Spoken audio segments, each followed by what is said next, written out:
taking a while. There it comes.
Greetings, everyone.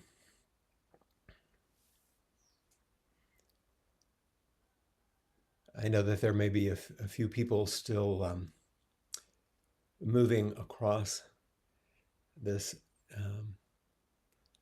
from one cloud room to another, from our cloud Zendo to the cloud Buddha hall for the talk and our final practices today. In this final offering that I'd like to make, we've come to the sort of end of the title that we've been walking through, Awakening through Unraveling, turning everyday experience into spiritual practices. And so I want to say just a few things about spiritual practices. Most of this we've spoken about and begun to weave in already. But there's a few things I'd like to say before we move to a shared practice that we're actually going to do together to complete our time for the weekend. And I'm going to begin by sharing my screen. And what I'm going to show you is something that you already have, which is on your practice chants. If you have that and want to take a look, you might want to pull that out.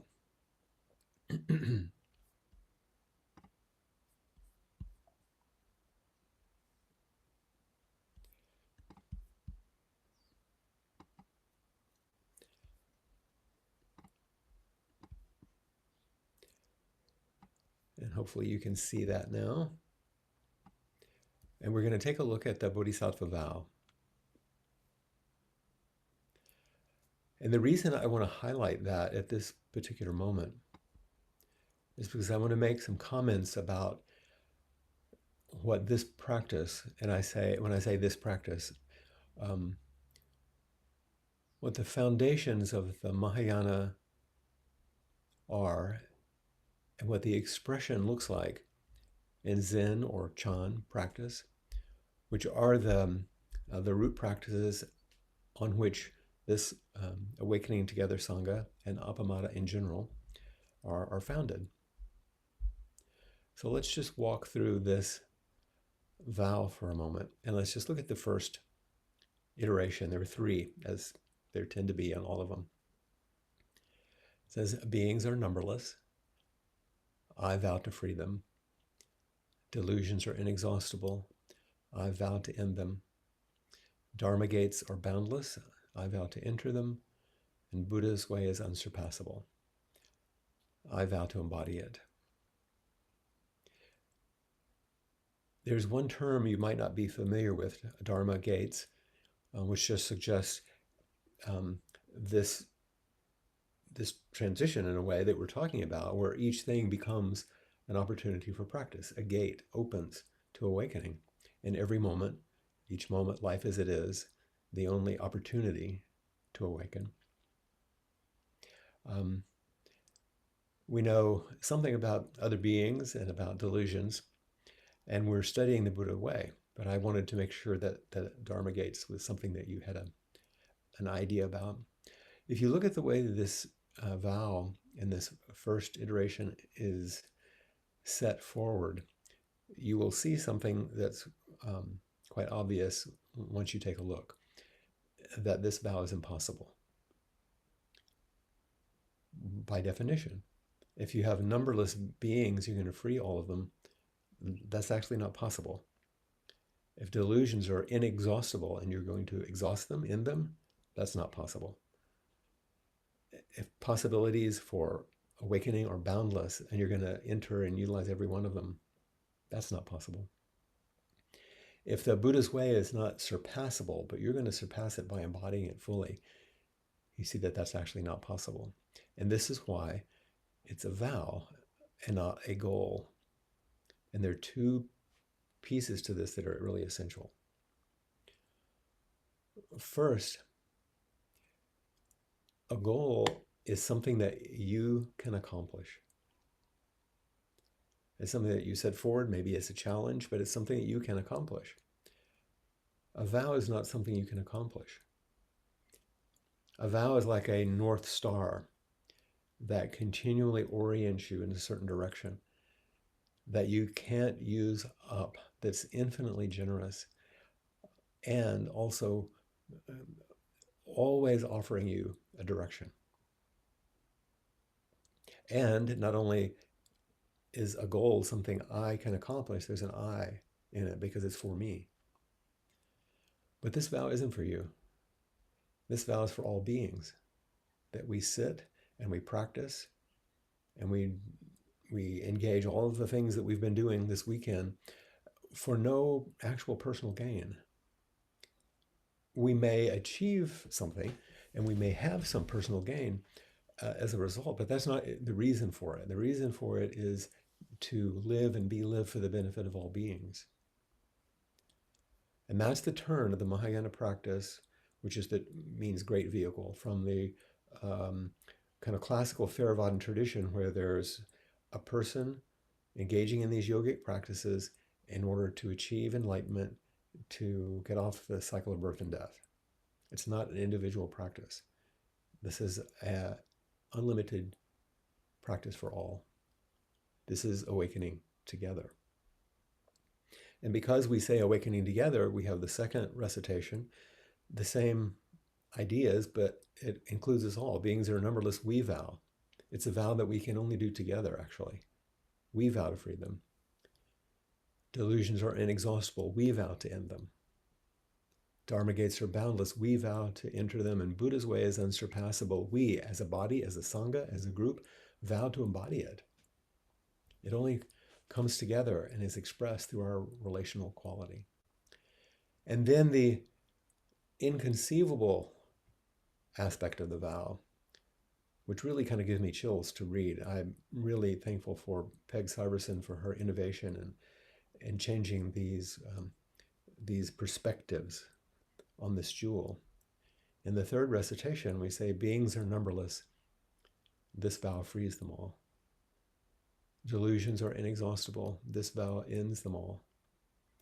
Dharma gates are boundless. This vow enters them all. Buddha's way is unsurpassable. This vow embodies it. And this is where we land. This vow is the embodiment of the unsurpassable practice of all the Buddhas. And as we embody the practice over and over, day after day, together, then we're walking through Dharma gates. We're meeting and clarifying delusions as we go, learning to negotiate delusion. And that's a lot of what awakening is the negotiation of delusion. That's what we wake up to, is delusion. There's no delusion, there's no enlightenment, no awakening, no path of endarkenment, because there's nothing there. And as we embody this vow, we free others, which includes ourselves, because we're not separate. So I wanted to start with this very potent vow because it shapes the way that we think about awakening through unraveling turning everyday experiences into spiritual practices, because it doesn't mean turning everyday experiences into a better experience for ourselves. It doesn't mean terrible experiences that are happening aren't so bad or don't hurt us as much. Those things might happen, but it's not actually a personal thing. This is a very powerful vow, and this is worth many retreats and a lot of teachings.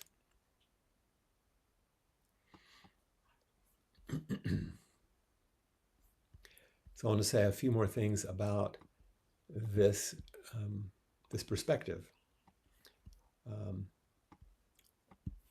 on practice. One of the things that I think all of us might notice as we begin to practice is that whatever method of meditation we adopt or whatever practices we begin, we're inevitably going to try to enlist that practice in the service of one or more of what one of my friends calls our curative fantasies. And Barry Magid is a teacher, a Dharma Erev Joko Beck, and he's also a psychoanalyst in New York, a proper psychoanalyst in New York. And he talks about, in his book, Ending the Pursuit of Happiness, about what he calls curative fantasies. A curative fantasy is a personal myth that we use to explain what we think is wrong with us and what's wrong with our lives, and what we imagine is going to make it better. And we can use that myth in a psychotherapeutic way or a spiritual practice way. So the fundamental dualism we face when we sit isn't some metaphysical abstraction, a dualistic thought. It's the very down-to-earth experience of each of us being divided against ourselves in the support of a curative fantasy. And what does that look like? Well, very briefly, and this is quite simplistic and rough in a certain way, but I wanted to talk about these in some way stages, because Zen is not often taught as a stage-specific practice. It's not like you complete one thing and go to the next. But in terms of kind of a developmental approach, you can see that there are ways in which we do move through deep practice over time. The way we enter, almost all of us, and it's necessary and it's wholesome, and I think it's what's necessary for each person to actually start, is in the beginning the emphasis on our personal experience. What is it like to meditate well or not well? It's essentially in the beginning a self-centered practice. And we get preoccupied with the quality of our feelings and of our moment-to-moment experience in our meditation or other practices and with each other. And we'll have openings. It's natural. It's not that hard, really, to have beautiful moments of opening. And we'll try to cling to them. And at the same time we cling to those, we are repelled by the challenges and fears that arise, the difficulties, as we look deeply. And then we seek other practices, protect us from the things that arise. And that's the holding to self-centered thoughts as we maintain the self-centered dream, even in practice. Certain parts of us, using a little bit of internal family systems language, certain parts of us do benefit from practice, of course. And then we attempt to cling and reproduce those favored states rather than continually stepping back into the space of curiosity about all states. The larger awareness that holds all states, we start sorting about pleasant states and unpleasant states, favored and unfavored states. And so this basically leads us in the beginning to essentially manager-driven practices that are led by the manager parts of us. And most practice doesn't go beyond this phase, I'm sorry to say. It's a little cynical to say it this way. because most people come to practice in a very broad sense to improve themselves, and so they won't feel as anxious or whatever. They're symptom related, and that is helpful. There's nothing wrong with that. But that's why I started with the Bodhisattva vow today. But those practices aren't in accord with our larger vow, which is to live and be lived for the benefit of all beings, which includes us, but isn't self-centered. And manager-driven practices, it means practices we do to attempt to get rid of or exile some parts of us that we think are bad or broken or impure. And we all know about that. I'm too self-critical, I'm too harsh, I'm too frightened, whatever it is. So we practice to try to get rid of that stuff, which of course is not the inclusive holding of true practice. Sometimes we practice in a way that looks like we're attempting to lead our practice from, once again, this is a particular language, but it might translate for some of you, self-like parts of us that are actually trying to manage, masquerading as Buddha, masquerading as the true self. And some of us are pretty good at that because you get skillful, but it's not really from your essence. It's from cultivated spiritual position, which is actually fragile. And we all know that we can practice from places inside that are actually secretly critical, judgmental, or otherwise parental. Those of us who came from more fundamentalist backgrounds like I did, that's so deep inside that I have to make sure that I'm not trying to practice in ways that are based on purification or being not sinful in some way. Others have manager practices that are more childlike in the service of being humble. It's this kind of false surrender, which looks more like submission, as if that's a grace-filled way to live. There's certainly undoing our arrogance is useful. But as arrogance falls away, there's also a way to step into our fullness, not diminish ourselves. And there are some practices which keep us just refusing the integrity of our true self and refusing a deep kind of acceptance of this is who I am. So these are things that are probably familiar to you. And so I just wanted to note this as part of what it's like in this first entry point where people are usually come in because two reasons people enter practice in general. Your life is terrible in some way. You know, it's brought you to your knees. You don't know what else to do. It's like, okay, I'll do spiritual practices. Or, and they don't have to be separate, you've seen someone who embodies in front of you a way of being and you wonder, what's that? That looks like something I want. So it can come from great inspiration or great difficulty. But if you practice long enough, you hang in there and you have some guidance, then there's another phase that often we kind of move into where you begin to notice your actions and reactions to other people. You start actually reflecting.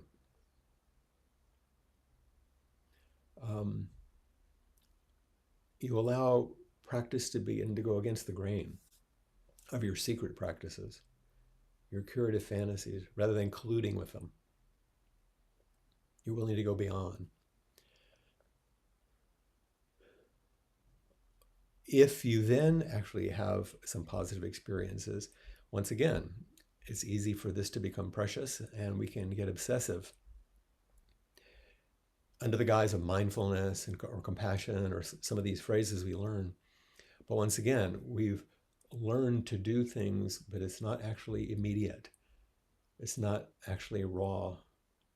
It's now a new self guided by a spiritualized kind of coping.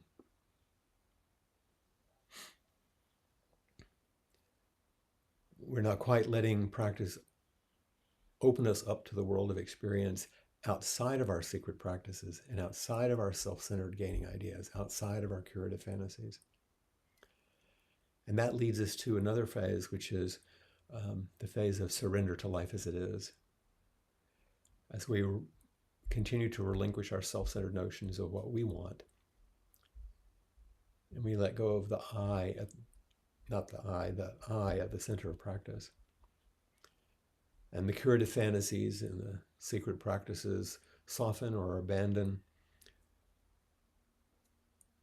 as a kind of wholesome hopelessness in the face of reality. We realize that all of this striving and working doesn't work. Just like the Buddha did. When he engaged all the practices that his teachers gave him when he left the palace, and he did all of them beautifully, very well. And he was a complete failure at answering his question, why do we suffer and what do we do about it? He meditated beautifully. He went through all the jhanas, all the states. He could apparently do amazing things. He did everything a good yogi could do, and it did not help him answer his question about suffering. And so, fortunately, through that failure, he sat down under the tree and determined to sit there until he had some insight. He woke up about the nature of reality and how we meet it that causes us unnecessary suffering. At the beginning, what it feels like to us in that failure is that we're going to lose everything. And it can feel like a desolation. But what happens as we begin to soften our clinging to this self, this ego self, what we're given is actually the entire universe. We're given much, much, much more, which we can't conceive of from the self-centered point of view. And that's what practice helps us with. What does it mean to totally trust life? To trust practice? And to let it carry us through these stages, which it will do inevitably, if only to help us face our own death eventually, the great matter. So we learn how to train ourselves. This is training through practice, to not be misled by our problems. And this is the work of a lifetime of practice. And the form of practice that it takes, differs at different times. Sometimes it can be rather philosophical, like we spoke about 2 days ago. Another time meditation, another time psychotherapy. But whatever form it takes, practice is a call to pay attention to who we think we are, what kinds of questions we're asking, what form we expect the answers to take, and what our curative fantasies of what will happen once we find the answers look like. Sometimes, and also perhaps too often, this is a little side note, what gets worn down aren't the self-centered dream or the fantasies. Sometimes our genuine individuality and true feeling can get worn down. And you see people like this who've practiced a long time and they seem a bit flat or zombie-like, or that's a harsh way to say it, but it's compliance to a path masquerading as no self. So there are ditches on either side of the middle way of a wholesome practice with other people. It's not self-centered, but is very deeply compassionate and kind to oneself. Suzuki Roshi famously said to his students, "You are perfect just like you are, and you could use a little improvement." Speaking to these two sides, of course we have to practice diligently. And it's not a self-centered practice for personal improvement. It's offering ourselves into our life and to each other very fully. Here's just a brief old story before we move into our other practices. And it's a koan that kind of reflects this idea that Suzuki Roshi is talking about you're perfect just like you are, and you could use a little improvement. And here's the old story. If you're not familiar with the ancestor stories from China, they can be quite unusual sounding, and the language is quite different. But as we unpack their beauty, it's like poetry. So here are the 3 statements of this old story. It's an old teaching. Then I'll come back and talk about it a little bit. First, a clay Buddha cannot pass through water. A gold Buddha cannot pass through a furnace, and a wooden Buddha cannot pass through fire. What is this saying to us? First, a clay Buddha cannot pass through water. A clay Buddha. What we forget is that Buddhas are vulnerable and impermanent because everything is vulnerable and impermanent. Everything is interdependent and impermanent. Remember, that's the nature of reality. Buddha does not stay outside of that. These teachings do not step outside of that. And the problem is preoccupied with being made out of clay, our foibles, our difficulties, our vulnerabilities, we forget that we're Buddha. And so in terms of curative fantasies, we think, oh, if only I could be made of X, Y, or Z. Not clay, come on. I don't want to go to endarkenment and find out what that's about. We're all frightened by our vulnerability. And acceptance opens us to a reality that is much broader and more generous than perfection. So a clay Buddha is a Buddha, but water will dissolve it. We're all vulnerable. Our lives will all end, and yet we're Buddhas. And if we get preoccupied by our clayness, we forget our true nature. Secondly, a gold Buddha cannot pass through a furnace. We begin to have some realizations. We begin to mature through practice, and we think, I'm finally golden. And this grasping betrays the very essence of our realization. Only, when we stop running away from impermanence, vulnerability, do we realize Buddhahood. That's what we wake up to. Impermanence and interdependence, mutual causality, everything comes into being as a result of everything else. And we're not golden aside from that. Instead of being permanently trapped in clay, we want to be permanently enshrined in gold. And it's this idea of permanence that's the trap, or some sort of existential goodness. And we have to let our gold, our true gold, be melted down in practice, back into the furnace. And then what emerges? We begin to know that realization isn't even permanent. There are moments when we have those golden moments, but it's not permanent.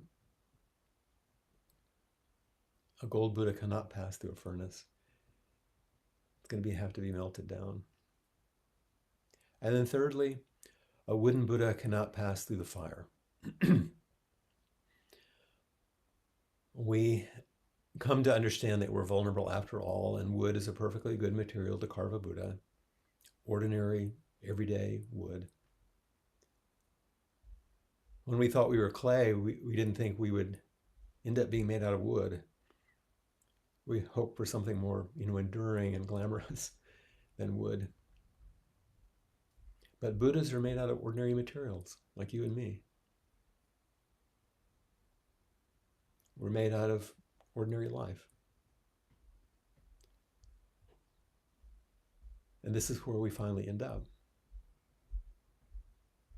Rather than disliking the fact that we're made out of mud, out of clay, can easily dissolve, hoping for something better. Or if we get something better, that second stage, we think we're golden. We realize that too has to be melted down in the furnace of practice. And so we find ourselves to be made out of wood, ordinary material, ordinary life. And realizing we can awakening through unraveling, turning everyday experience into spiritual practice, is I can awaken here, at this time, in this body, with these people, under these circumstances. You don't have to wait for some better time or better situation. You don't have to wait till after the election, or once things have changed in terms of gun laws or racial disparities and climate change, on and on and on, all the terrible things that we have to face, all the real big challenges, which are, but the awakening, realizing that our vow is to save all beings, to clarify all delusion, to use every moment as a place to walk through, and to embody this way deeply, then we're in the world fully, or as fully as we can. It's good enough. There's a verse that I think isn't on your sheet, because it's not one that's chanted, but it's one that's on the Han, which is a wooden instrument in this entrance to the Zendo into the Zen temple, and it's hit with a mallet. It makes a kind of a rapping noise that is done in a certain sequence that invites the monks and nuns to come and sit, and tells them how long they have to be in their seat. And there's a verse that's on it. So every time it's struck, this is the message that's going out. The translation I'm familiar with, it says, "Great is the matter of birth and death. All is impermanent, quickly passing. Awake, awake, don't waste this precious life. Great is the matter of birth and death." This is what we study in Zen. All is impermanent, quickly passing. There's our foundation. Wake up, wakefulness, awakening. Don't waste this precious life.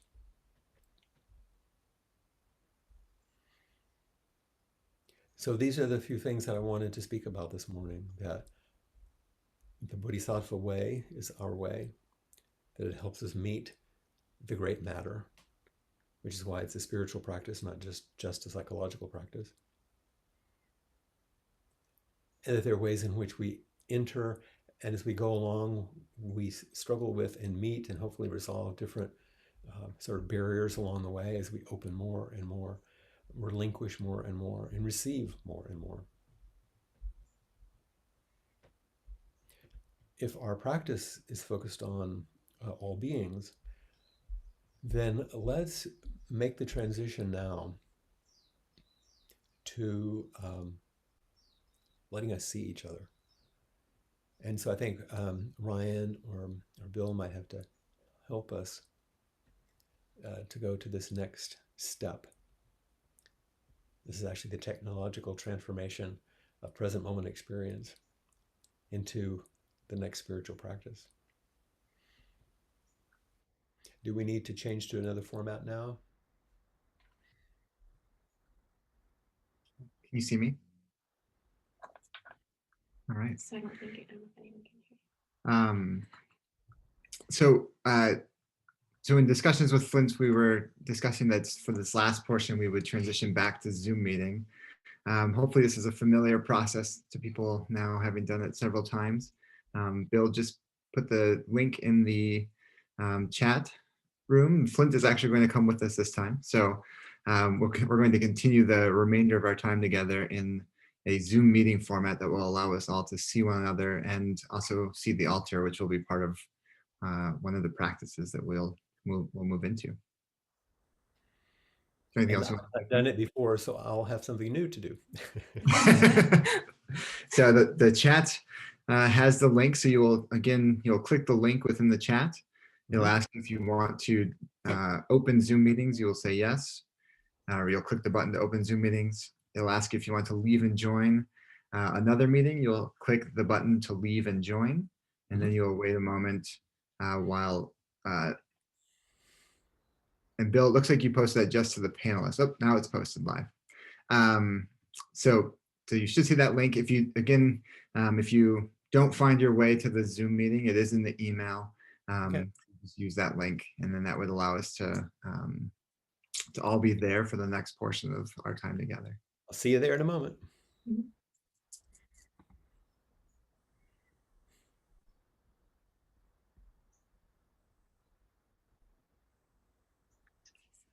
that one too.